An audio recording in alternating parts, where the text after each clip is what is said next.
আমি প্রিয়াঙ্কা।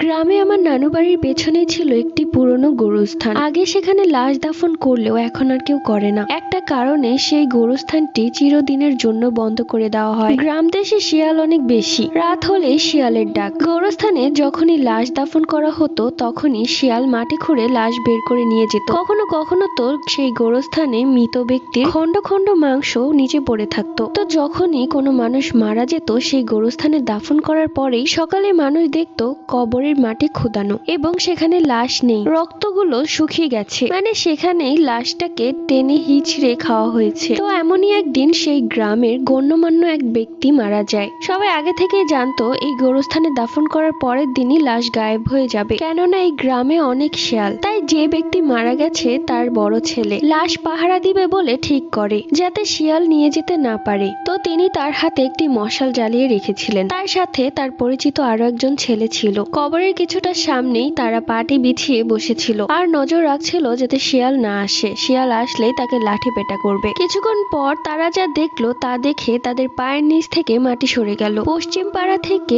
বিরাট বড় ভাল্লুকের মতো কিছু একটা তাদের দিকেই আসছে। জিনিসটার উচ্চতা ছিল একটা হাতির সমান।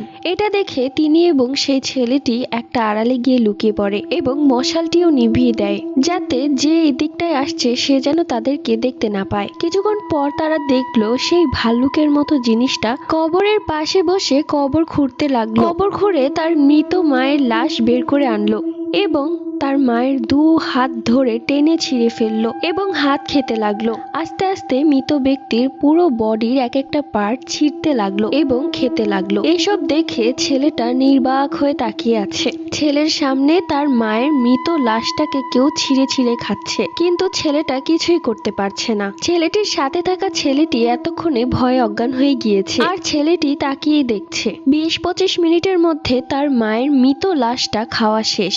এরপর সেই জিনিসটা আস্তে আস্তে হেঁটে যেই দিক দিয়ে এসেছিল সেই দিকে চলে গেল। এরপর ছেলেটা অনেক কষ্টে ওই ছেলেটাকে নিয়ে বাড়ি ফিরে এবং বাড়ি এসে অজ্ঞান হয়ে পড়ে যায়। ছেলেটার 7 দিন জ্বর ছিল। পরিশেষে একজন কবিরাজকে নিয়ে আসা হয়। সে কবিরাজ পুরো গোরস্থান ঘোরার পর বলল এই গোরস্থানে নাকি পিশাচের নজর পড়েছে, যে কিনা সব লাশ খেয়ে ফেলতো। সবাই আতঙ্কে আত্মহারা। তখন সে কবিরাজ বলল চিন্তার কোনো কারণ নেই, এই পিশাচ এক জায়গায় বেশি দিন থাকে না। এই গ্রামে অনেক দিন ছিল, তাই এখন সে অন্য গ্রামে যাবে। তারপরেও এই গোরস্থানে লাশ দাফন করতে নিষেধ করলো, কেননা এই গোরস্থানে লাশ দাফন করলে সে আবারও চলে আসতে পারে। তো আজকের এই ভৌতিক ঘটনাটা তোমাদের কেমন লেগেছে অবশ্যই কমেন্ট করে জানিয়ে দিও। আলহামদুলিল্লাহ, আজকে আমার বিবাহ বার্ষিকীর 3 বছর পূর্ণ হলো।